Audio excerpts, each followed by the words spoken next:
មហាចេញជឿនជាតិខ្មែរថ្កើងជ័យយោសុខោលាភោមានលោកមហា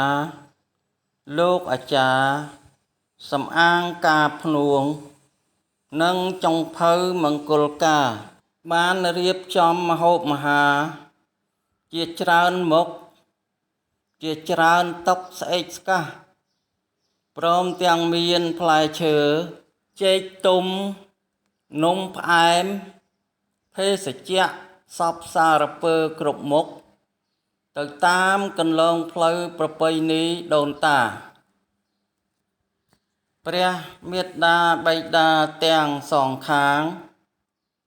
ជាចម្បងលើគេ